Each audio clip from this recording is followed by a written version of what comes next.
ማርያም ታማልዳለች። ሞኝ እንኳን ማርያም እኔ ያማልዳለሁ። እኔ ከየት ነው የመጣሁት? ዌር ዲድ አይ ካም ፍሮም ማለት ይገባዋል። ሰው ከየት ነው የመጣሁት ማለት ይገባል። ቀጥሎስ ዋት አም ዱይንግ ናው፣ አሁን ምን እያረኩ ነው ማለት አለበት። ሶስተኛስ ዌር አይ አም ጎይንግ፣ የት ነው የምሄደው ማለት አለበት። የዘንድሮ ትምህርት ግን እንዳናስብ እያደረገን ነው። እውነቴን እኮ ነው። ሰው ከዝንጀሮ መጣ እያሉ አስተማሯችሁ፣ ዝንጀሮ አረጓችሁ። በቃ ሰውን ማማት ቁርጥ ማድረግ። እንደው የዚህ ዘመንማ ደግሞ ዘመናዊ ሐሜት ነው የመጣው። እንዴት ያለ ሐሜት ነው! የቤተ ክርስቲያን አባቶችን ጭምር ቁርጥም አድርጎ የሚያማ ማለት ነው። አንድ ሰው ሲያመሰግናችሁ አንተ እኮ ጥሩ ነህ ሲላችሁ አትሽሞርሞሩ፣ አትበሉ። ምን የነው ጥሩ? ወዴት ታውቀኛለህ አንተ ሲጀመር ማለት ይገባል። በምስጋና ቁልፍ የልባችሁን ቤት ከፍተው ሐሳብ ሰርቀው የሚወጡ ሰዎች አሉ። አሁን እናንተ እንደው አሁን ክርስቶስን እንደው በህልማችሁ ብታዩት ራሱ አሁን እኔን ትሰሙኛላችሁ? አያባ አንተ ትለፈልፋለህ፣ እኔ ሌሊት ማንን አግኝቼ እንደመጣሁ አላወቅክ ነበር የምትሉኝ ማለት። አንዳንዱ ሰው ጾሙን ይጾማል፣ እየጾመ ደግሞ ከሰው ጋር በዱላ ይገጥማል። አይገርማችሁም? ምን እያረክ ነው ሲሉት እየጾምኩ። አንዱን ጧት በጥፊ ጠርቅሞ መጥቶ በ6 ሰዓት እንጀራ ብላ ሲለው አይ ሰዓት ገና ነው ይላል። በዓለም ላይ 3 ጦርነቶች አሉ። መንግስታት ከመንግስታት ጋር የሚያደርጉት፣ ህዝብ ከህዝብ ጋር የሚያደርገው፣ ሰው ከራሱ ጋር የሚያደርገው። ተምሮ ማያስብ ዲግሪ ካልታሰበበት ምን ያደርጋል? ማስተርስ ካልታሰበበት ምን ያደርጋል? ፒኤችዲ ካልታሰበበት ምን ያደርጋል? ምን ያደርጋል? ሳያስቡ የኖሩ አባቶቻችን ገበሬው አይሻልም? ሲሰክር ያያችሁት፣ ሲያመነዝር ያያችሁት፣ ድንገት እንደው አንድ ቀን ቤተክርስቲያን ብሎ ሲሳል ወይ ጉድ ወይ መሰንበት እንትናም ደግሞ መጣ ትላለችሁ እናቶች። እንዲሁ ቤተክርስቲያኑ ክርስቶስን ፍለጋ ነው። ወሬ አይወራም። ስልካችሁንም ዘግታችሁት ኑ። ሄሎ ሄሎ ሄሎ ሄሎ ሄሎ ሄሎ ቅዳሴ ላይ ነኝ የረተው። እንዲሁ ፍርድ ቤት ግን ቆማችሁ እያናገራችሁ ስልካችሁን አውጣችሁ ሄሎ ጓደኛዬ ፍርድ ቤት ላይ ነኝ ትላለህ። በፖሊስ ጆሮህን ብሎ እንደሚያሳስር ስለምታውቅ እዚያማ እውነት ነው ክቡር ፍርድ ቤት። አገር አይታችሁ ሰው አትነቁም? የተወለደበትን ሰውን ጎጃም ነው ጎንደር ነው ሸዋ ነው አትሉትም ትላላችሁ። ክርስቲያን ሆኖ ዘረኛ ከሚሆን ሰው ከሃዲ ሰው ይሻላል። ይሄ በጣም ከፍተኛ የሆነ ኃጢአት ነው። እኛውን ኃጢአት የሚመስለን ወይ ነፍስ መግደል ብቻ ነው ወይ ስርቆት ብቻ ነው። አይሁድ አንድ ቀን ብቻ ነው የሰቀሉት። እኛም ክርስቶስን እየሰቀልን ነው በመለያየት በክፋት። ይሄ ልቡናችን ካልነጻ እግዚአብሔር አይዘበትበትም። አንድ ክርስቲያን ለባልንጀራው እግዚአብሔርን ቢለምን ከእግዚአብሔር ያማልደዋል። አንድ ሰው ስለ ኢንጂነሪንግ ሳይመረቅ የዚህ ቤት ዲዛይን ቢለኝ እኔ አርፈ ቁጭ በል ነው የምለው። ልጆች ከ2 ዓመታቸው ጀምሮ እስከ 7 ዓመት ድረስ የዘመናቸውን ሐሳብ ሁሉ የሚጥሉበት ጊዜ ነው። ተንኮል ማለት የሰውን ሰው ወደ አንተ ሊያቅፍ ሲመጣ አንተ መንገድ ላይ ገብቶ የሚሞትበትን ጉድጓድ ቆፍረ አፈር አልብሙ ማለት ነው። ማመስገን ጥሩ ነው። በነገራችሁ ላይ መመስገን ግን አትፈልጉ። ሰውን አመስግኑት፣ ጉልበት ያገኛል የሰው ልጅ። አትዳረቁ ከነሱ ጋር። ኦርቶዶክሲ ቴዎሎጂ የሚባለው ፕራክቲካል ቴዎሎጂ ነው። የኦርቶዶክስ አስተምህሮ የህይወት ትምህርት ነው። ኑረው የሚያገኙት ነው። እዚህ አንድ ጥቅስ እየሸመደድክ አትሩት። ጌታዬዋ እግዚአብሔር ምእመናን እናቴ ደስ ነው የምትሉት። እንዲሁ እኛም ሰባኪም ስታገኙ ፎቶ እንነሳ፣ ዘፋኝም ስታነስ ፎቶ እንነሳ። ጎበዞች እንዲሁ እናቴ እንዲሁ ሁሉም ላይ ነው የምትነሱት እናንተ። ሲሆን ሰውን ወደ ቤተ ክርስቲያን ይዛችሁ ነው። ካልሆነ ደግሞ ጓደኛችሁ እንኳን መንፈሳዊ ሕይወት ሲጀምር አታሸማቁት። እጨጌ ቄሴ ደግሞ ከመቸለቱ ነው። ኧረ እባክህ አታስቀኝና ዝም ብለህ እያላችሁ እያሳቀቃችሁ ወደ መጠጥ አትውሰዱ። ሰው ነው እና አንዳንድ እንበል እያላችሁ አትውሰዱ። አንዳንድ እያላችሁ ነው በዚያው ጠፍታችሁ የምትቀሩት።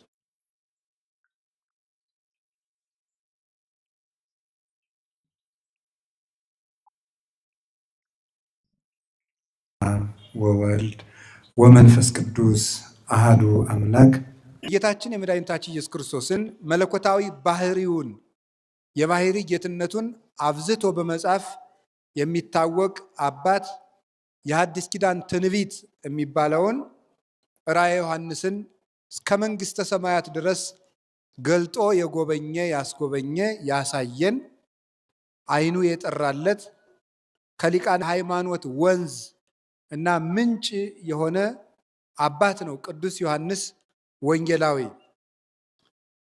ሌላው የሚታወቅበት የእናታችን የእግዚአብሔር አራያና አምሳል ከሚባለው ውስጥ አንዱ አምሳለ እግዚአብሔር የሚባልበት ሰው አዋቂ ፍጡር መሆኑ ነው እና ፈጣሪውን እንዲያውቅ እኛም አእምሮ አለን።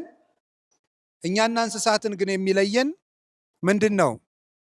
ሰውን ያስከበረው አዋቂ ነፍስ ስላለው ነው። ክፉና በጎ የመለየት ስልጣን ያለው የሰው ልጅ ብቻ ነው። ክፉና በጎን የማድነቅ የመመሰጥ የመራቀቅ ነገ ያለው ራሱ ሰው ነው። ለእንስሳት ነገ የላቸውም። ለግዙፋን ፍጥረታት ለሚታዩትም ለማይታዩትም ነገ የላቸውም፣ እቅድም የላቸውም፣ ስጋትም የላቸውም። ሰው እኮ ፍርሃትም ስጋትም ያለው ነገ ስላለው ነው። የነገ ፍጡር ስለሆነ ነው። የሰማይ ቤት ስላለው ነው። እንስሳት አራዊት አይደነግጡም፣ ምክንያቱም ከሞት በኋላ ሕይወት የላቸውም፣ ነገም የላቸውም። እንስሳት ይሄ በኋላ ፍርድ አይጠብቃቸውምና እነሱ ፍርድ ስለሌለባቸው አይሰጉም፣ አይፈሩም፣ አያደንቁም፣ አይተቹም፣ አይሰለቹም፣ አይደነቁምም፣ አይደሰቱም፣ አያዝኑምም፣ አያለቅሱምም። ያለው ፍጡር ስለሆነ ነው። መዳረሻ ያለው ፍጡር ነው የሰው ልጅ። ዝም ብሎ የተቀመጠ አይደለም። ፍርሃት ራሱ የተፈጠረልን የነገ ሰዎች ስለሆነ ነው። ቀና ብለን የተፈጠርነውም ለዚያ ነው። እንስሳት ተጎንብሰው ምክንያት ሰማያዊ ሕይወት ስላለው ነው። እንዲህ ብለን ተፈጥረናል። አእምሯችን የተከናወነ ነው። ክብራ ለነፍስ ነባቢት አእምሮ ማር ይስሐቅ የተባለ አባት ሲናገር 3 ተፈጥሮ፣ አንደኛው ስጋ ይባላል፣ ሁለተኛው ነፍስ ይባላል፣ ሶስተኛው መንፈስ ይባላል። ስጋ ይሄ የምናየው ነው፣ ገዝፎ የምናየው። ነፍስ የሚባለው ደግሞ ተለይታ የምትሄደው ናት። ያቺ አራያ እግዚአብሔሯ ነው። አሁን ልብ በሉ፣ ሰው የ3 ነገሮች ግጥምጥም ነው። ከ3 ነገር ነው ተሳክ። ነፍስ የምንላት ተለይታ የምትሄደው፣ መንፈስ ጭንቅላታችን ወይም አእምሮ የሚባለው ከውስጥ ያለው የምናስብበት፣ ስጋችን ደግሞ ስጋ ነው። እንግዲህ ሰውነቱ ከ3 ምኑን ይመግባል? ንገሩኝ እንጂ። አቤት በጣም ግሩም። ሲማር ምኑን ይመግባል? መንፈሱን። እስቲ መንፈሱ በሉ። በጣም ግሩም። ሲጸልይ፣ ሲታረቅ፣ ሲያስቀድስ፣ ሲቀድስ፣ ሲቆርብ፣ ሲጾም ምኑን ይመግባል? ነፍሱን። ጎበዞ ናችሁ ማለት ነው። በጣም ግሩም ነው። አሁን እናንተ ግን ምናችሁን ብቻ ነው የምትመግቡት? ስለዚህ ምንድን ናችሁ? ከብት ማለት እናንተን አይደለም። ይቅር በሉኝ፣ እንደው በሞቴ እንዳትቀየሙኝ ማምላክ። እውነቴን ነው እኮ። ሰው እየበላ ብቻ የሚውል ሰው ከብት ነው። እንዴ አንተ ምንድን ነህ? እስቲ በሉ፣ ስጋ በሉ፣ መንፈስ በሉ እንጂ። እና ምንድን ለስጋችሁ ምን ትላላችሁ? እንሰራለን በሉ እንጂ። ለስጋችሁ ምን ማድረግ አለባችሁ? እሺ ለመንፈሳችን እሳ እንማራለን በሉ እንጂ። ለነፍሳችን እሳ እንጸልያለን፣ እንጾማለን፣ ንስሐ እንገባለን።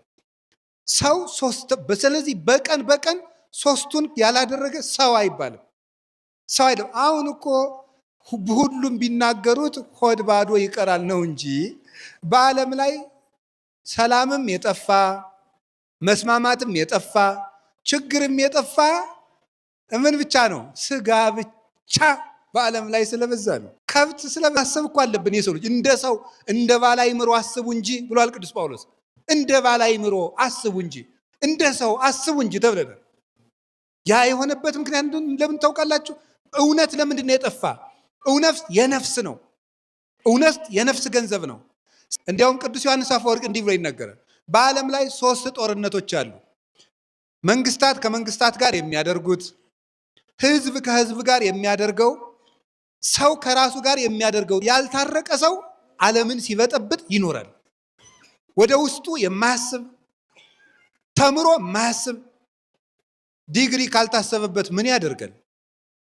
ማስተርስ ካልታሰበበት ምን ያደርጋል? ፒኤችዲ ካልታሰበበት ምን ያደርጋል? ምን ያደርጋል? ሳያስቡ የኖሩ አባቶቻችን ገበሬው አይሻልም? የኢትዮጵያ ገበሬ ሊቁ ማምላክ መቼ እንደሚዘንብ እንደሚያውቅ፣ መቼ መዝራት እንዳለበት የሚያውቅ፣ ንግግሩ ያማረ የጣፈጠ የተከናወነለት፣ ሰርግ የሚያውቅ፣ አልቅሶ መቅበር የሚያውቅ፣ ደረቱን ደቅቶ የተራበ ማጥገብ የሚያውቅበት መማር ካልታሰበበት ምን ያደርጋል? እንድናስብ እኮ ነው የተማርነው። ይገርማችኋል። የዘንድሮ ትምህርት ግን እንዳናስብ እያደረግን ነው። እውነቴን እኮ ነው። ሰው ከዝንጀሮ መጣ እያሉ አስተማሯችሁ፣ ዝንጀሮ አረጓችሁ። በቃ እንደዚህ ነው እኮ። ሌላ ምን አለ ማለት? ሰው ከዝንጀሮ መጣ አሏችሁ፣ ዝንጀሮ ሆናችሁ ቁጭ። ሌላ ምን? ሰው ማሰብ እንደው መድኃኒዓለም እንድናስብ ይርዳል። አፄ ኃይለ ሥላሴ አንድ ጊዜ ዘመናዊ ትምህርት ቤት የወላጆች በዓል ተገኝተው ሰኔ ላይ ያደረጉት ንግግር በመጽሐፍ ተጽፎ አንብቤው ነበረ እና ምን ብለዋል መሰላችሁ? አፄ ኃይለ ሥላሴ የወላጆች በዓል ላይ ትምህርት ሲዘጋ ተገኝተው ምን መሰላችሁ? ልጆቼ ይሄን ያህል ዓመት የተማራችሁት እንድታስቡ ነው አሏቸው። ምን እንድትሉ ነው ያሉ?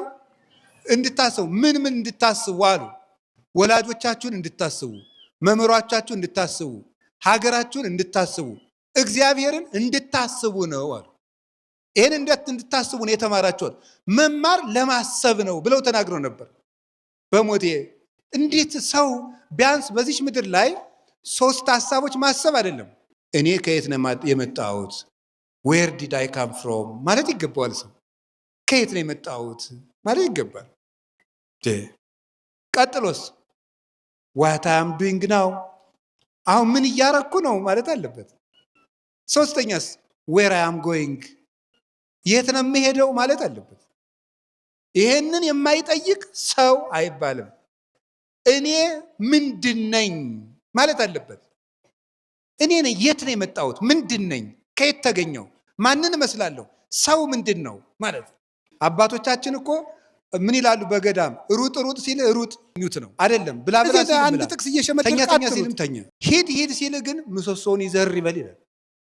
ዝም ብሎ መባከን ማለት ማሰብ። ስለዚህ የእግዚአብሔር ቤተሰቦች እንድናስብ ዮሐንስ ወንጌላዊን የጠቀስኩላችሁ ከክርስቶስ ደረት ተጠግቶ ይቀመጥ ነበር ይላል። ማለት የሰው ልጅ የተፈጠረው የክርስቶስን ፍቅር እንዲያስብ ነው። የእግዚአብሔርን ፍቅር እንዲያስብ ነው። ለማሰቢያ ነው ልብ የተሰጠን። የመጀመሪያ ፋት የሰው ልጅ ማሰቢያ የሌለው እንስሳ ሆነ። አያችሁ፣ መዝሙረ ዳዊት መዝሙር 48 ላይ ተጽፏል። ሰው ልብ ነበረው እንደ እንስሳ ሆነ ሊሰጠን ነው። ከድንግል ማርያም ተወልዶ ግን ልብ ሰጠን አለ። ስለዚህ ቅዱስ ዮሐንስ ከጌታ ደረት ተጠግቶ ይቀመጥ ነበር ማለት የክርስቶስ ልብ ነበረው። የክርስቶስ ልብ አለን። በክርስቶስ ነው የምናስበው ማለት ነው። እና ቅዱስ ዮሐንስ ይህንን እንዲያገኝ ያደረገችው ድንግል ማርያም በጸሎቷ የእሷ ፍቅር ስለበዛለት ከመስቀሉ ስር እሷን ስለተቀበለ ነው። ከድንግል ማርያም የተጠጋ ሁሉ ልብ ያገኛል፣ ልብ ይኖረዋል፣ አይምሮ ይጨመርለታል፣ የሰማይ ምስጢር ይገለጥላታል፣ ልጇን ያያል፣ የአይኑ ሞራ ተገፎ ይወድቅለታል። እኛም ከድንግል ማርያም ተጠግተን መድኃኔዓለምን ፊቱን ለማየት ያብቃል።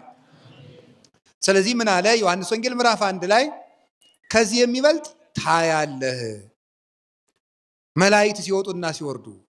ነገሩ እንዲህ ነው። ፊልጶስ የሚባል ሐዋርያ ነበር። ከ12 ሐዋርያት አንዱ ነው። ጌታ መጀመሪያ ደቀ መዛሙርቱን በሚመርጥ ጊዜ ይህ ፊልጶስ የቤተ ሳይዳ ሰው ነው። ሄደና ናትናኤልን አንተ አለው ረከብናሁ ለኢየሱስ ዘይብልዎ ማሰያስ ዘጸሐፈ ሙሴ ወነቢያትኒ ተነበዩ ሎቱ። አንተ ሙሴ በኦሪት የጻፈለትን ነቢያት ትንቢት የተናገሩለትን አይሁድ የዮሴፍ ልጅ የሚሉትን የናዝሬቱን ኢየሱስን እኮ አገኘነው አለው። ማንን አገኘነው? ንገሩኝ እንጂ። አቤት እንዲሁ በሞት ያፈርሰው። ቤተክርስቲያን ለምን እንደምንመጣ ታውቃላችሁ? የናዝሬቱን ማንን ለማግኘት ነው? ኢየሱስን አግኝተን ለመሄድ ነው። ቤተክርስቲያን የምንመጣው ለዚያ ነው። ምንም የለውም ዘመዶቼ። ጸለይንም ጾምንም የጾሙ ዓላማ ስጋን ለመቅጣት የመብል አድማ አይደለም፣ ክርስቶስን ለማግኘት ነው። አንዳንዱ ሰው ጾሙን ይጾማል፣ እየጾመ ደግሞ ከሰው ጋር በዱላ ይገጥማል። አይገርማችሁም? ምን እያረክ ነው ሲሉት እየጾምኩ። አንዱን ጧት በጥፊ ጠርቅሞ መጥቶ በ6 ሰዓት እንጀራ ብላ ሲለው አይ ሰዓት ገና ነው ይላል። ኧረ ተው እንጂ። ቅዱስ ዮሐንስ አፈወርቅ ምን ይላል? አንተ ሰውዬ እንጀራ እምቢ ብለህ ግን የሰው ስጋ ትበላለህ ይላል። እንጀራ እምቢ ብለህ የሰው ስጋ ትበላለህ። ሰውን ማማት ቁርጥ ማድረግ። እንደው የዚህ ዘመንማ ደግሞ ዘመናዊ ሐሜት ነው የመጣው። እንዴት ያለ ሐሜት ነው! የቤተ ክርስቲያን አባቶችን ጭምር ቁርጥም አድርጎ የሚያማ ማለት ነው። እስከ ሰማይ ድረስ ከፍ ያለ አፍ ማለት ነው። እንደዚያ ነው። ጾምንም ጸለይንም አስቀደስንም ኢየሱስ ክርስቶስን ለማግኘት ነው። ምንም የለውም። ሰው በተክሊል የሚያገባው ኢየሱስ ክርስቶስን ለማግኘት ነው። ሰው የሚመነኩሰው ኢየሱስ ክርስቶስን ለማግኘት ነው። ሰው የሚቆርበው ኢየሱስ ክርስቶስን ለማግኘት ነው። ሰው የቅዱስ ሚካኤልን በዓል የሚያከብረው ኢየሱስ ክርስቶስን ለማግኘት ነው። ቅዱስ ሚካኤል ወደ ኢየሱስ ክርስቶስ እጃችንን ስቦ ወስዶ እንዲያደርሰን ነው። አርሴማን የምናከብራት ወደ ኢየሱስ ክርስቶስ እንድታደርሰን ነው። ገብረ መንፈስ ቅዱስን የምናከብር ወደ ኢየሱስ ክርስቶስ እጃችን ስበው እንዲያደርሱን ነው። እንደ ፊልጶስ ገብረ መንፈስ ቅዱስን የምናከብራቸው እጃችን ጎትተው ከክርስቶስ እንዲያደርሱን ነው። ገብርኤልን የምናከብረው ጊዮርጊስን የምናከብር፣ መርቆሪዎስን የምናከብር፣ ሚናስን የምናከብር፣ ቂርቆስን የምናከብር ከክርስቶስ እጃችን ስበው እንዲወስዱ፣ አንተ ናንድ ኢየሱስን ላሳይ ብለው እንዲወስዱን። ፊልጶስ ናትናኤልን እንደወሰደው እኛንም እየጎተቱ ወስደው ወደ ክርስቶስ እንዲያደርሱን ነው። ዛሬ የቅዱስ ሚካኤል በዓለት የተሰበሰብነው ዘመዶቼ፣ ቅዱስ ሚካኤል እጃችን ስቦ ከክርስቶስ እንዲያደርሰን ነው። ዓላማው ይሄ ነው። የጽድቅ መስፈርት ለማሟላት አይደለም። መንግስተ ሰማያት ለምትባል ሀገር ወረፋ ለመያዝ አይደለም። ለመመዝገብ አይደለም። መስፈርት ለማሟላት አይደለም። የመጣ ነው ክርስቶስን ለማግኘት። እስኪ በሉ ንገሩኝ እንጂ አንዳንዶቻችሁ ቤተክርስቲያን መጣችሁ ሲጋራ ሲያጨስ ያያችሁትን፣ ሲሰክር ያያችሁት፣ ሲያመነዝር ያያችሁት፣ ድንገት እንደው አንድ ቀን ቤተክርስቲያን ብሎ ሲሳል ወይ ጉድ ወይ መሰንበት እንትናም ደግሞ መጣ ትላለችሁ እናቶች። እንዲሁ ምን ጨነቀ አንተ? ማን ወጣ ማን ገባ ልትል መታሃል? ማንን ፈልጋችሁ ነው የመጣችሁት? ክርስቶስን ፈልገን ነው። ሰው የፈለገውን ያድርግ። አንዳንዱ ስግደት ይሳሳታል፣ አንዳንዱ ማማተብ ይሳሳታል፣ አንዳንዱ ይወጣል ይገባል፣ አንዳንዱ በቅዳሴ ጊዜ ይቀመጣል፣ አንዳንዱ ያቋርጣል፣ አንዳንዱ ያወራል። ዝም ብለህ አንተ እነዚያ ምንም ይበሉ ዞር አትበሉ። ክርስቶስን ፈለጋ የመጣች ነፍስ ክርስቶስን ብቻ እያሰበች ትቆማለች። ካህናቱም ቢሆን ዲያቆናቱም ቢሆን ቄሶቹም ቢሆኑ መርጌቶቹም ቢሆኑ ክርስቶስን ፍለጋ ነው የመጡት። እንዲህ አይባልም። ራሱ ዞር አይባልም። ቤተ ክርስቲያኑ ክርስቶስን ፍለጋ ነው። ወሬ አይወራም። ስልካችሁንም ዘግታችሁት ነው ሄሎ ቅዳሴ ላይ ነኝ የረተው እንዲህ ያለ ቅዳሴ አለ እንዴ? ቅዳሴ ላይ ነኝ።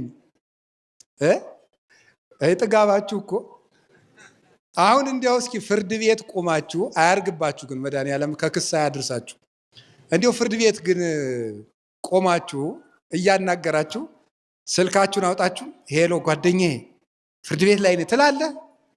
በፖሊስ ጆሮህን ብሎ እንደሚያሳስር ስለምታውቅ እዚያማ እውነት ነው ክቡር ፍርድ ቤት፣ እውነት ነው ክቡር ፍርድ ቤት፣ እውነት ነው ክቡር ፍርድ ቤት ነው የምትል እዚያማ ማለት ነው።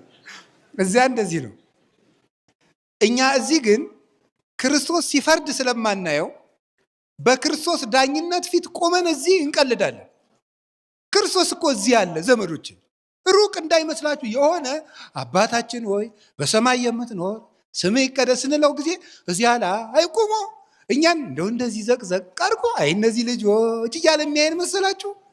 እዚህ እኮ ነው ያለው መድኃኒዓለም፣ እኛ ጋር ነው ያለው። እውነቴን ነው የምነግራችሁ። እሱ ቸር ቅርብ ያደፉ ሰዎች ሁሉ ሄደው ሲታጠቡበት የማይደፈርስ ውሃ ክርስቶስ እኮ ነው። የተራቡ ነፍሳት ሁሉም በልተውት የሚጠግቡት ክርስቶስ እኮ ነው። ለደካሙት ለአንካሶች ሂዶ ምርኩዝ የሚሆናቸው ክርስቶስ እኮ ነው። ምርኩዛቸው አይምሮ ለሌላቸው ዕውቀት የሚሆናቸው ክርስቶስ እኮ ነው። ሰው የማይንቅ ከታሰሩት ጋር አብሮ የሚታሰር፣ ከተናቁት ጋር አብሮ የሚናቅ፣ ከተራቡት ጋር የሚራብ እሱ ክርስቶስ እኮ ነው። አብሮን እኮ ነው ያለ፣ ሩቅ አይደለም። እግዚአብሔር ከኛ ጋር ክርስቶስን ፍለጋ ነው የመጣ ነው። ኢየሱስ ክርስቶስን ማንን አገኘ ነው አሉ? ኧረ በሞት ይበሉ። አቤት ኢየሱስ ክርስቶስን በሉ እንጂ ሁላችሁ በሉ፣ የናዝሬቱን በሉ ኢየሱስ ክርስቶስን በሉ እንጂ ምን አልነው?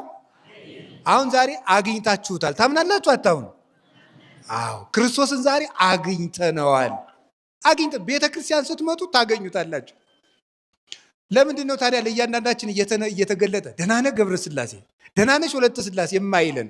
ኩራታችን ስለማያስቀምጥ አሁን እናንተ እንዲያው አሁን ክርስቶስን እንዲያው በህልማችሁ ብታዩት ራሱ አሁን እኔን ትሰሙኛላችሁ?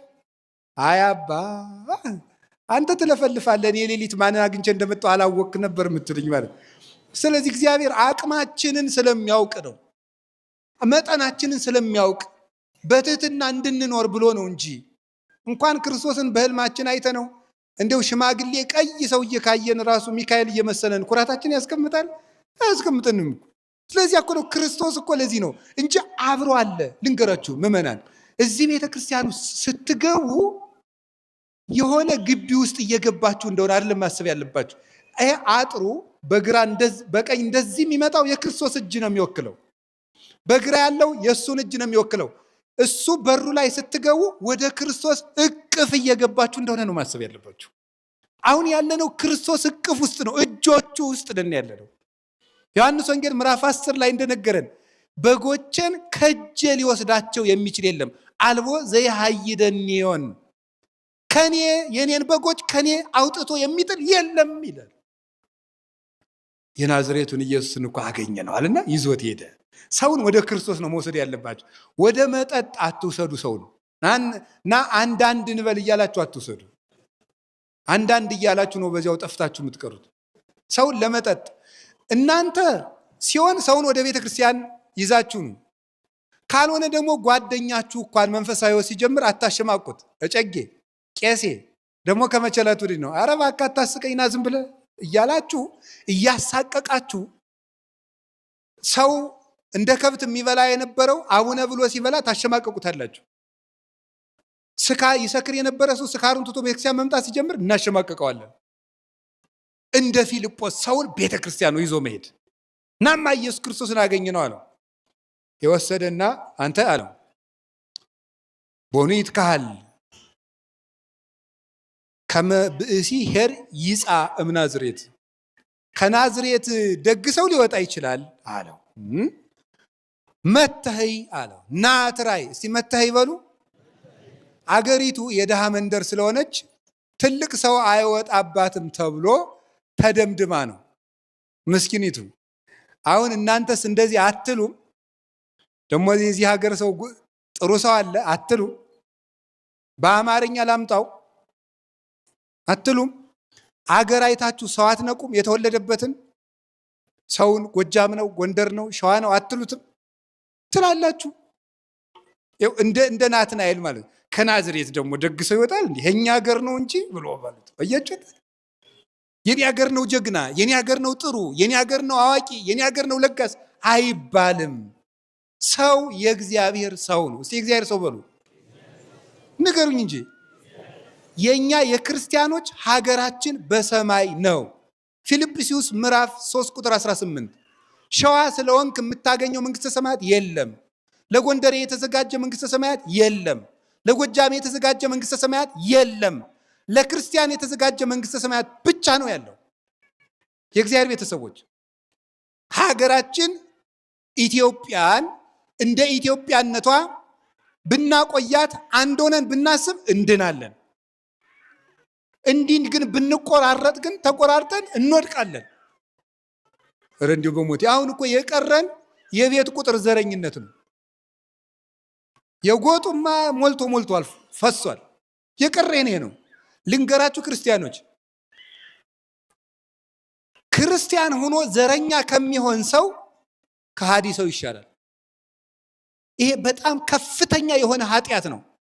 እኛውን ኃጢአት የሚመስለን ወይ ነፍስ መግደል ብቻ ነው ወይ ስርቆት ብቻ ነው። ዘረኝነት ግን የክርስቶስን አካሉን እየቆራረጡ የተለያየ ቦታ የማስቀመጥ ያህል ነው። ታውቃላችሁ?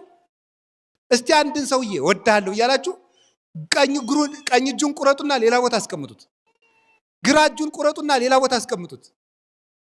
አይኑን አውጡና እንዴ ተወዱታላችሁ ይባላል። እንዲህ ብታረጉ ቤተ ክርስቲያን የክርስቶስ አካል ናት። የዚህ ሀገር ተወላጅ ስንል ማንን የምንቆራርጠው? የክርስቶስን አካል ነው። ከዚህ በላይ አይሁድስ አንድ ቀን ነው የሰቀሉት። እኛ ስንት ቀን ነው ክርስቶስን እየከፋፈል ነው ያለ? አይሁድ አንድ ቀን ብቻ ነው የሰቀሉት። እኛም ክርስቶስን እየሰቀልን ነው በመለያየት በክፋት። ይሄ ልቡናችን ካልነጻ እግዚአብሔር አይዘበትበትም። ከናዝሬት ደግሰው ይወጣል። እንዲሁ ከቃሉ ጋር ናቸው። እግዚአብሔር ሁላችን ጋር ይሁን። ትዕቢታችን ይጥለናል። እውነቴን ልንገራችሁ፣ እኛ ጻድቃን፣ እኛ ኢትዮጵያውያን፣ እኛ ቅዱሳን፣ እኛ እንደዚህ ባል እኛ የለም። የሚያድነን የክርስቶስ መንገድ ነው። ኋላ ምን አለው? ና መጥተህ እያለው። ይሄ ሊቃውንት ምን ብለው ይተረጉማሉ? ፊልጶስ እንደው ለጋ ክርስቲያን ነው የሚመስል ይላሉ። አንዳንድ ክርስቲያን ሁለት ጥቅስ ይሸመድድና አላችሁ ሁለት ጥቅስ ይሸመድድና ሄዶ ከመናፍቃን ጋር ክርክር ይገጥማል። ከዚያ በኋላ ታልቅበታለች። ማቴዎስ ወንጌል ምዕራፍ እንትን ቀጥል፣ እሺ። ዮሐንስ ወንጌል ምዕራፍ እንትን ቀጥል ጨምር፣ አልቋል። ዓይንህን አፍጥጠህ ክርስቶስን አሰድበህ ቤት ግን እንዴት ነው ታዲያ? መናፍቃን ካጋጠሟችሁ ገና አልበሰልክ አይደል? ናንድ ኦርቶዶክሱን ትሉታላችሁ። እንዴት ሆኖ ሲል መተህ ይበሉ። አዎ ምን ይላሉ ሊቃውንት? ምን ይላሉ? ፊልጶስ ማስረዳት ቢያቅተው ምን አላለ? እስኪ መተህ ይበሉ። ማርያም ታማልዳለች ብላችሁ ትናገራላችሁ አይደል? እንዴት ሆኖ መልሱ እናንተ ንገሩኝ እንጂ። አዎ ቅዱስ ሚካኤል ያማልዳል። እንዴት ሆኖ ሲላችሁ መልሳችሁ ምንድን ነው? መተህ ና እስቲ እዚህ ቅዱስ ሚካኤል ድርሳኑ ድገምና አለማማለዱ ነው። አንተ ሞኝ ብትሉት ይመጣል። አቡነ ተክለ ሃይማኖት ያማልዳሉ፣ ጊዮርጊስ ያማልዳል።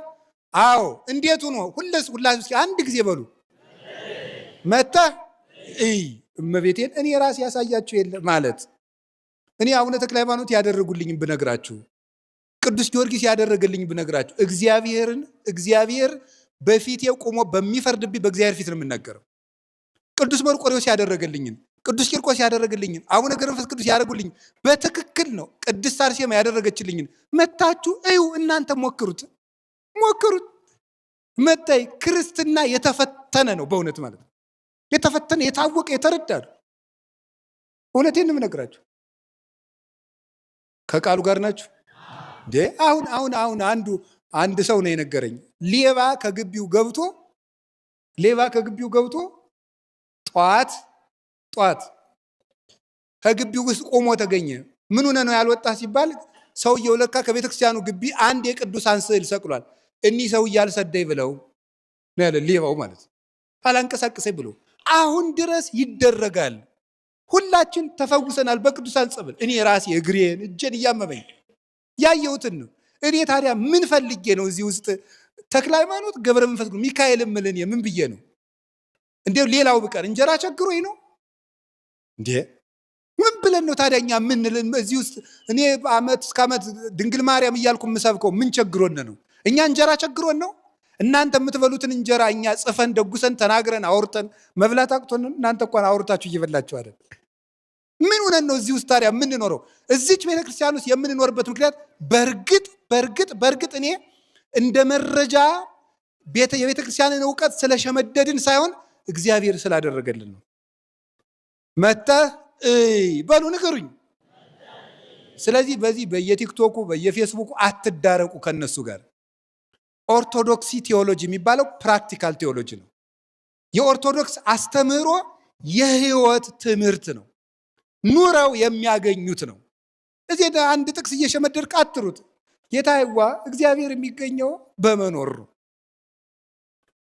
አንዲት ጥቅስ ማርያም ታማልዳለች። ሞኝ እንኳን ማርያም እኔ ያማልዳለሁ።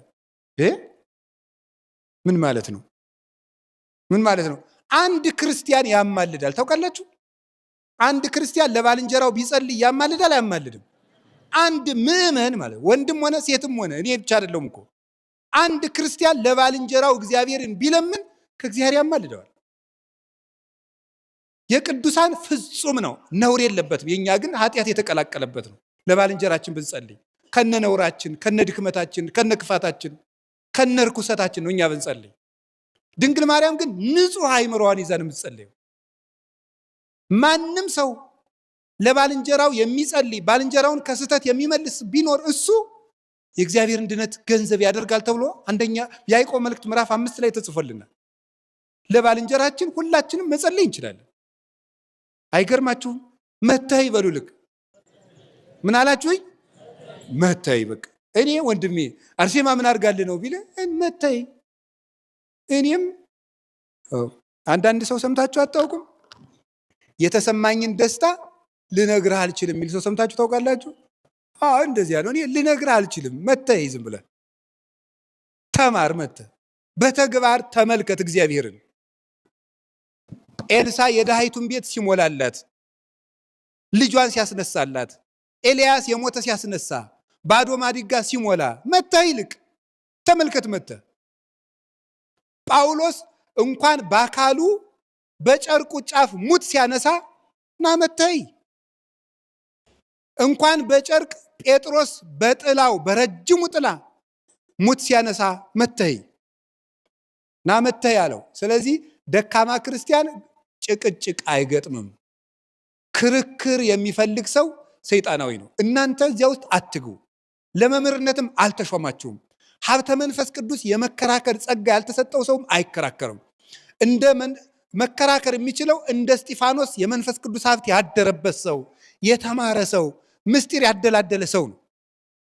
ገባችሁ? አሁን አንድ ሰው ስለ ኢንጂነሪንግ ሳይመረቅ የዚህ ቤት ዲዛይን ቢለኝ እኔ አርፈ ቁጭ በል ነው የምለው።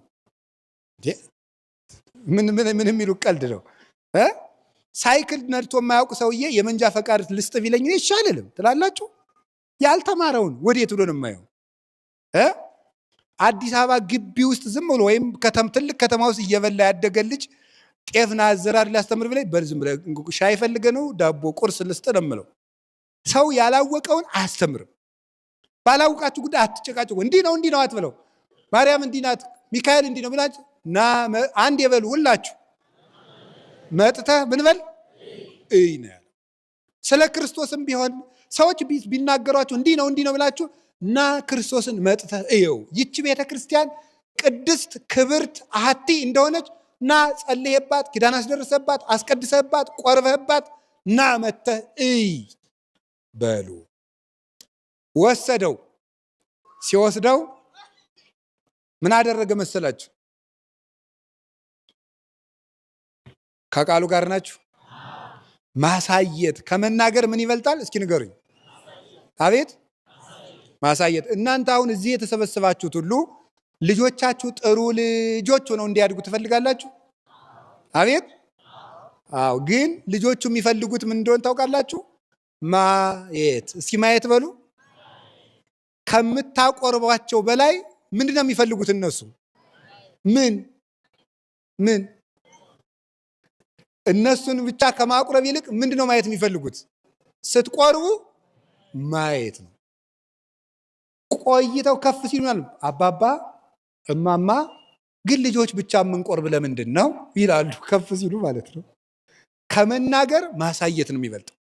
ልጆች እንደዚህ ነው። ስገድ ከምትለው ሰግድ አሳየው ልጁን። ከዛ ይሰግዳል አብሮ ማለት ነው። አላያችኋቸው? ልጆች የሚያደርጉትን ነው የሚያውቁ። እንደውም አንድ መጽሐፍ እየተመለከትኩ ነበረ።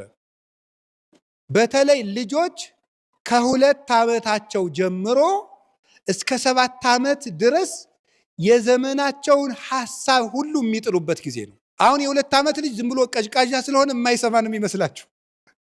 ሁሉን ነገር ነው የሚሰሙት። ሁሉን ነገር እዚያ ላይ ካበላሻችኋቸው ከዚያ በኋላ እንደተበላሹ ነው የሚቀሩት።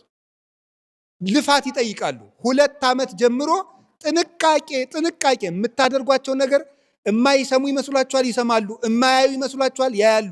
እየቃዡ ሁሉ ነው የሚያዩት ልጆቹ። የዚያ ጊዜ ማሳየት ወስዶ ክርስቶስን አሳየው። ከዚያ በኋላ ናትናኤልን ጌታ ሲያየው ምን አለ መሰላችሁ?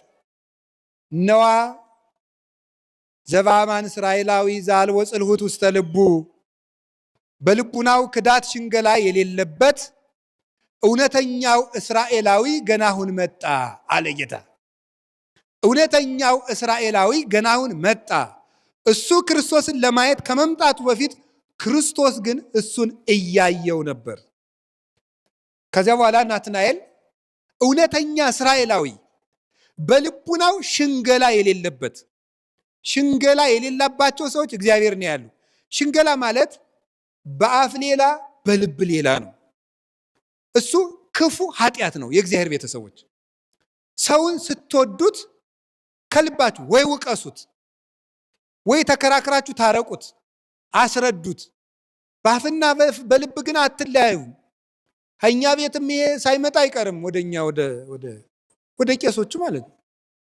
ጤና ይስጥልን መምህሬ እንደምን አሉ። በውስጡ ግን መድኃኔዓለም ቢደፋ ሊለው ይችላል።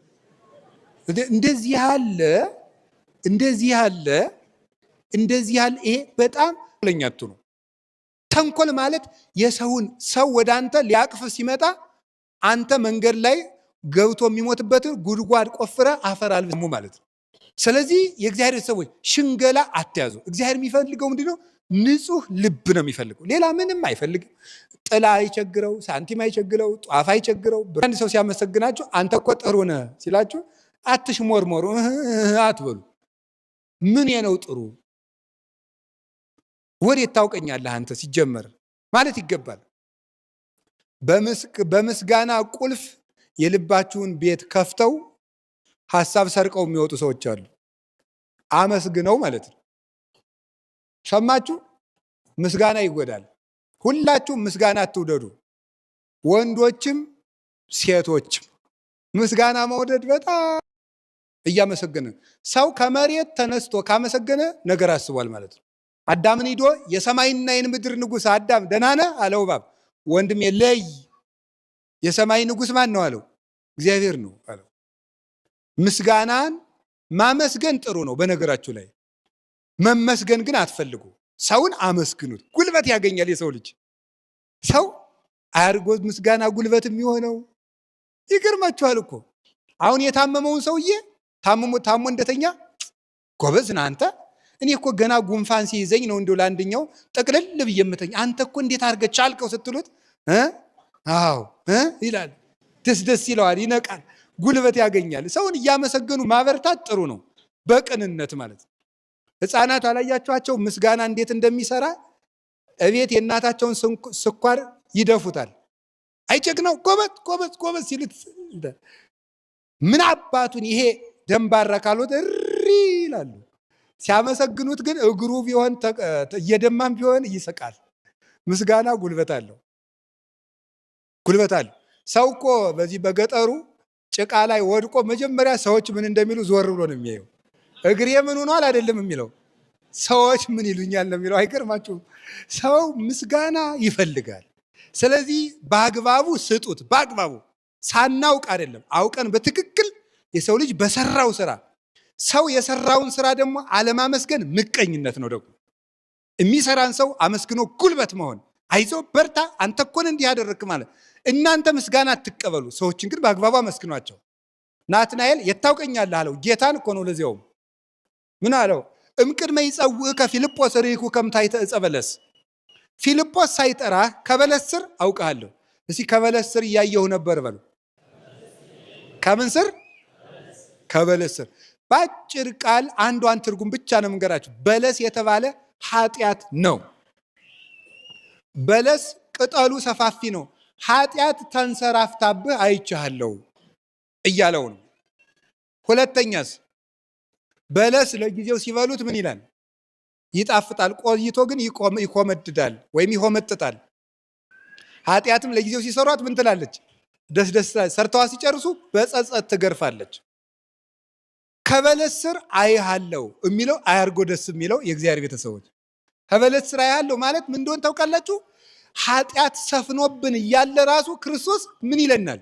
ያየናል በሉ፣ ያየናል በሉ እንጂ መቼ ነው የሚመጣልኝ ልጄ ብሎ ልጆቼ መቼ ነው የሚመጡልኝ ብሎ ኃጢአት ውስጥ ሆነን እንኳን በምህረት ነው የሚያየን። ኃጢአት ውስጥ እያለንም በምህረት የሚያየን እግዚአብሔር ነው። ኃጢአታችሁን ያወቀ ዕለት አይኑን አንዱ ቅንድሙን ወደ ላይ አንዱ ቅንድሙን ወደ ታች አድርጎ የሚያይ ሰው ነው። ሰው ኃጢአታችንን ሲያውቅ ንቆ ያየናል። እግዚአብሔር ግን ኃጢአታችን ውስጥንም በምህረት ያየናል። በምህረት የሚያየን እሱ ነው። አሁንም ድረስ እግዚአብሔር ሊፈርድብን ሳይሆን ሊምረን የሚቸኩለው። በዚያ ምን አለው? አባማን ወልደ እግዚአብሔር ወንጉሥ እስራኤል አንተ በእውነት የእስራኤል ንጉሥ ነህ አለው። የማን ንጉሥ? ከዛ ጌታ ምን አለው?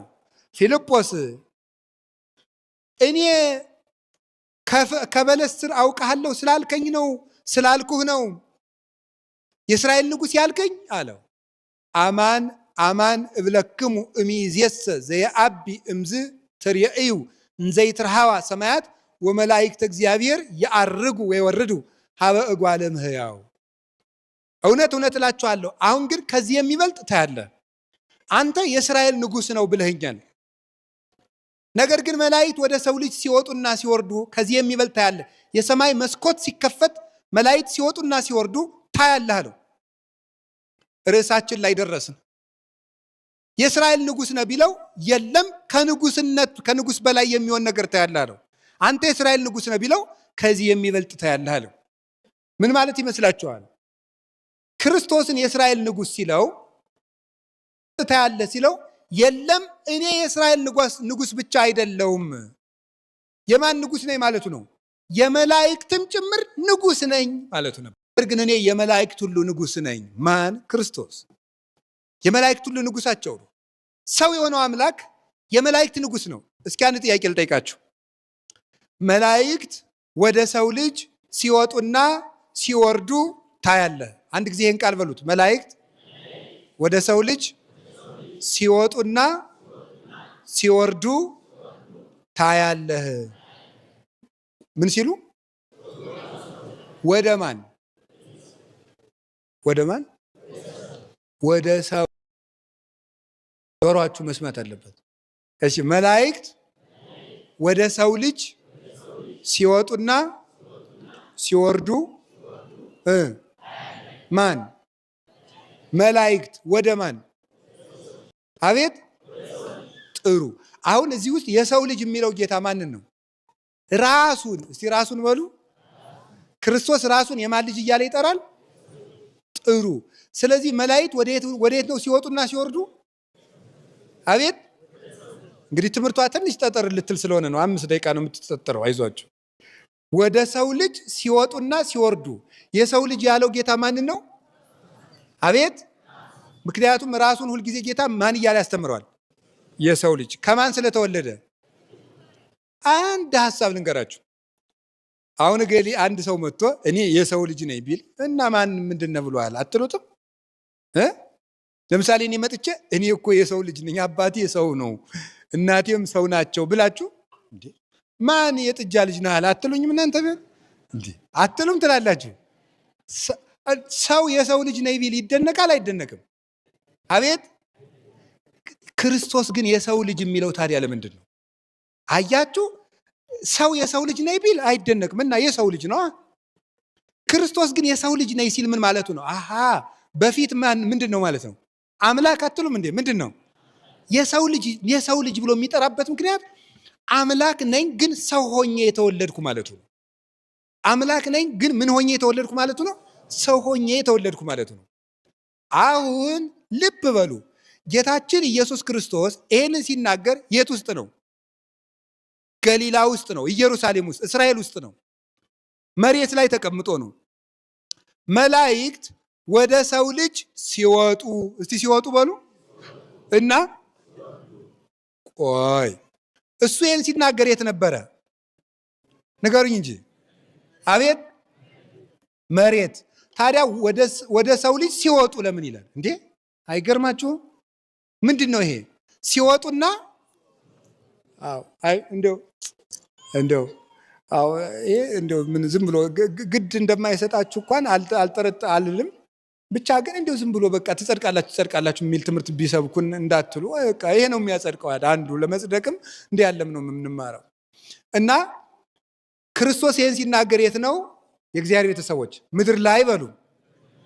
ምድር ላይ ከሆነ ወደ ምድር ሲወርዱ ነው መባል ያለበት፣ ሲወጡና ሲወርዱ። ለምን ነው ወደ ሰው ልጅ ሲወጡና ይህን ሲናገር እሱ የት ነው ያለው? መሬት ላይ። እና እንደዚያ ሲወጡ የሚለን ለምንድን ነው? ዝም በሉ። ይሄን እኔ ነኝ የምነግራችሁ፣ አታውቁትም። እሺ ምን ማለት መሰላችሁ? ቃል ስጋ ሆነ በሉ ማለት ማን? አምላክ ከሰማይ ወርዶ ምን ሆነ? ሰው ደግሞ ወይም ከድንግል ማርያም ቃል የለበሰው ስጋ ደግሞ ከአምላክ ጋር ሲዋሃድ ምን ሆነ? አምላክ ሆነ በሉ እንጂ። ለምሳሌ ሁላችሁ ብረቱን እሳት ውስጥ ስትከቱት ምን ይሆናል? አቤት እሳት አይሆንም? ይሆናል። እሳት አይሆንም? በጣም ጥሩ። እሳቱ ደግሞ በብረቱ ልክ አይሆንም? ለምሳሌ ጠፍጣፋ ብረት ከሆነ ጠፍጣፋ እሳት ነው አይደል የሚታያችሁ? ከጋለ ማለት ነው። እሳቱ በምኑ ልክ ይሆናል? አቤት እሺ። ብረቱ ደግሞ ምን ይሆናል? እሳቱ ነው፣ ያቃጥላል አይደለም? በጣም ግሩም ነው። ስለዚህ እሳት የተባለ ማን ነው? ቃል። እስቲ ቃል በሉ። ወይም አምላክ ማለት ነው። አምላክ ምን ሆነ? እሳት ነው። እስቲ እሳት በሉ። እሱ ይኸውላችሁ እሳቱ በብረቱ ልክ ሆነ ማለት አምላክ የሰውን ቁመት ይዞ ምን አለ ነው? ተገለጠ በምድር ላይ። የሰውን ቁመት ይዞ ተገለጠ። የድንግል ማርያም ልጇ ሆኖ መጣ። በጣም ግሩም ነው። ብረቱ ደግሞ እሳት ሆኖ አቃጠለ ማለት ከድንግል ማርያም የለበሰው ስጋ ደግሞ ምን ሆነ ማለት ነው? እሳት አምላክ ሆነ ማለት። ስለዚህ ልብ በሉ፣ ቃል በምድር በስጋ ቁመት እንደተገኘ ሁሉ ስጋ በቃል ቦታ የት አለ?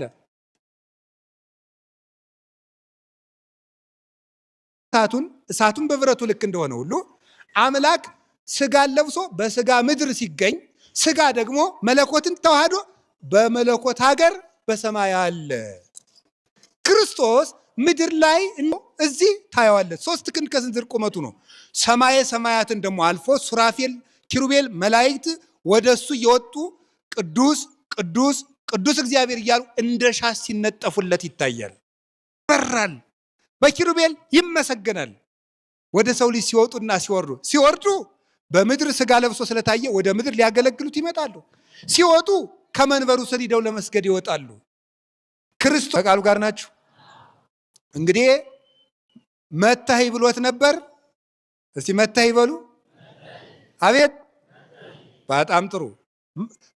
አንተ ንጉሥ ነህ አለው። የለም መታሂድ ብሎ ጠርቶት አልነበረም? አንተ በንጉሥ ትደነቃለህ፣ ከንጉሥ በላይ ሆኜ ታየኛለህ አለው።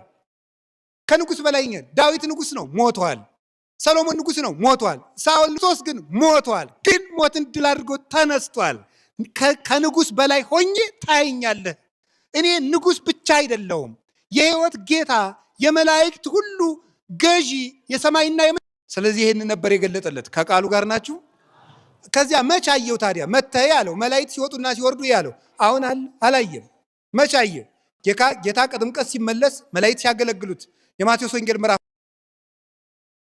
ከመስቀሉ ስር በዕለተ ዓርብ ለአንተ ኃይል ይገባል፣ ለከ ኃይል ለከ ጽን ለከ ስብሐት እያሉ ሲሰግዱለት ሲያርግ ደግሞ የሐዋርያት ሥራ ምዕራፍ 1 ላይ ቀና ብለው እያዩ ተመልሶ ይመጣ ብለው መላእክት ሲወርዱ መልሰው ከሱ ጋር ተከትለው ወደ ሰማይ ሲያርጉ አየ።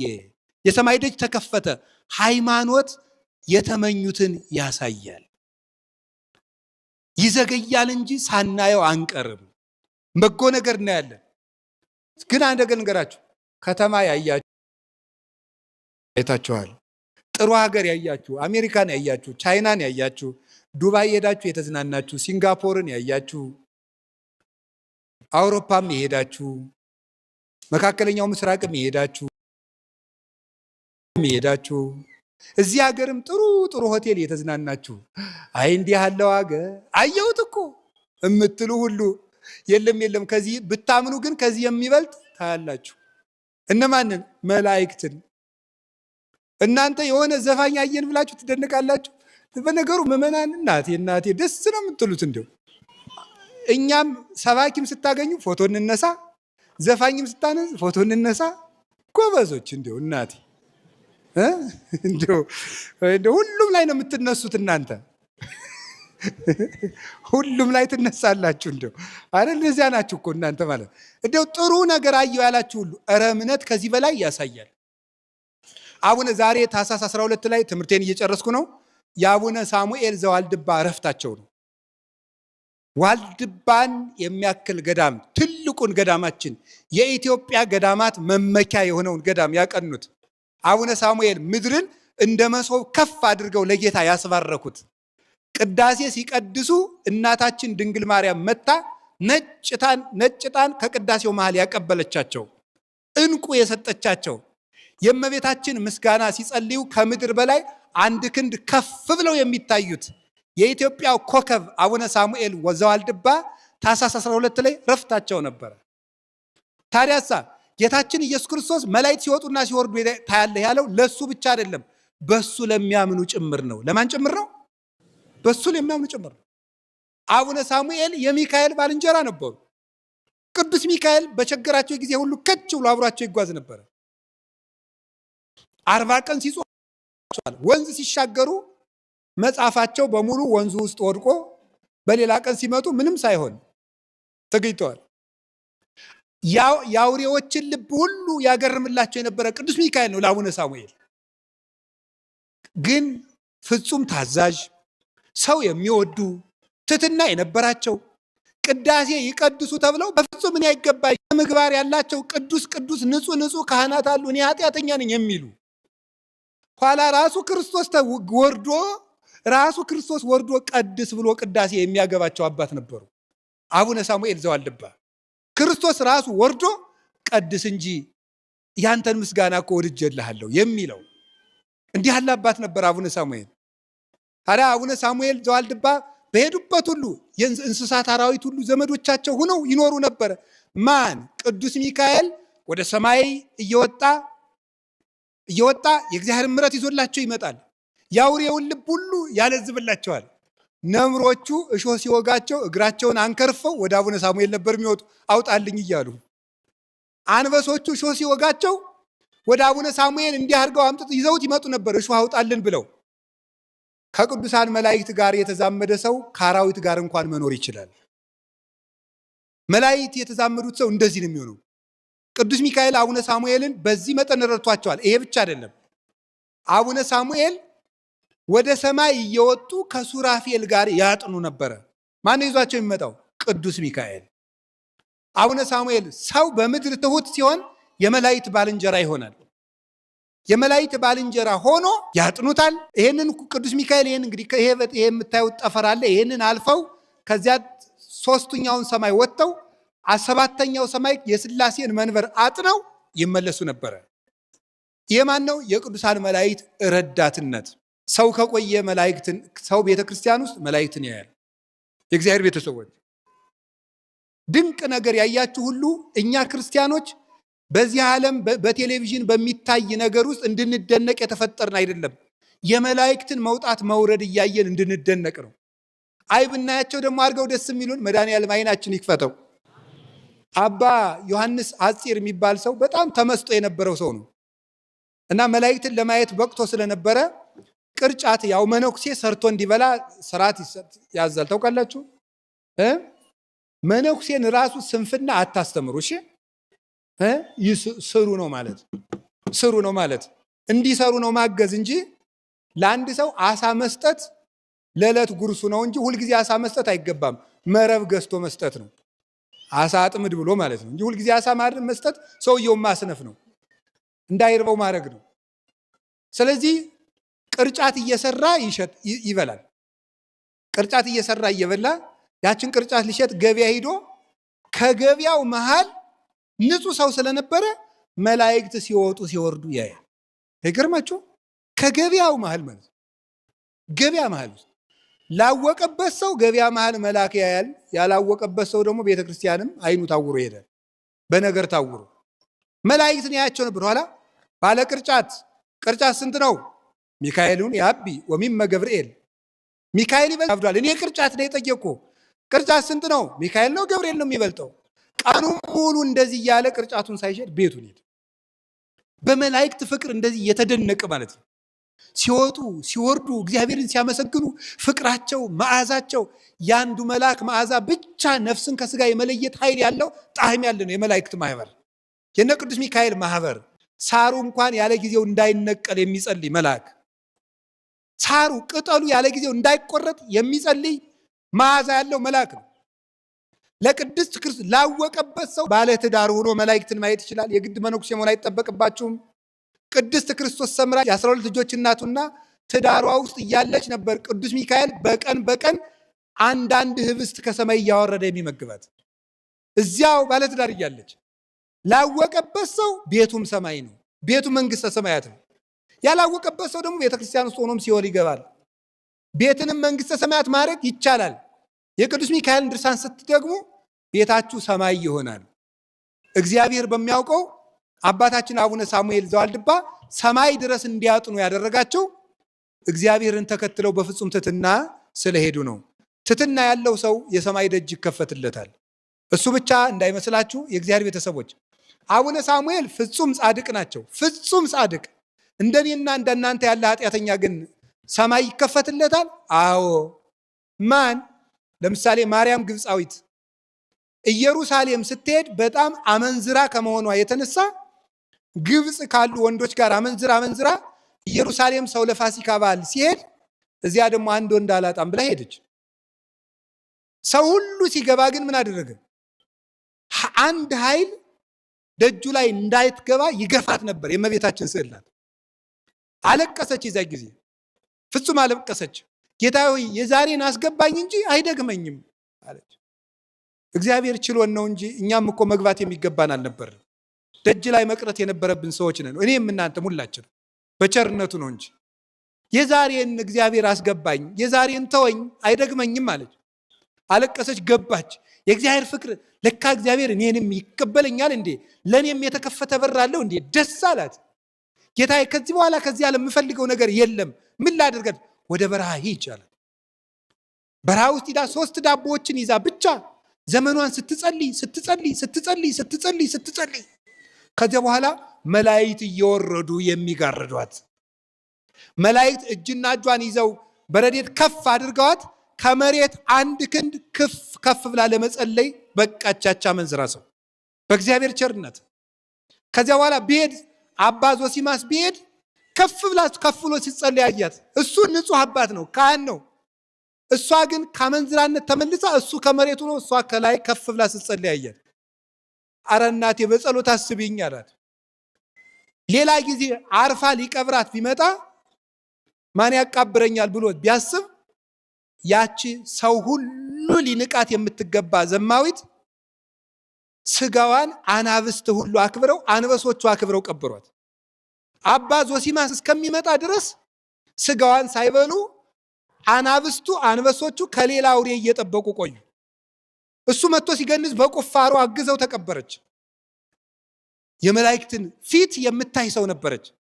የበቃ ሰው ንስሐ ሲገባም የእግዚአብሔርን ፊት ያያል። መላእክት ሲወጡ ሲወርዱ ያያል። የእግዚአብሔር ቤተሰቦች አንድ ነገር ልንገራችሁ። ጥር 11 ቀን ሰማይ ተከፈተ የሚል ንባብ አስታውሱ።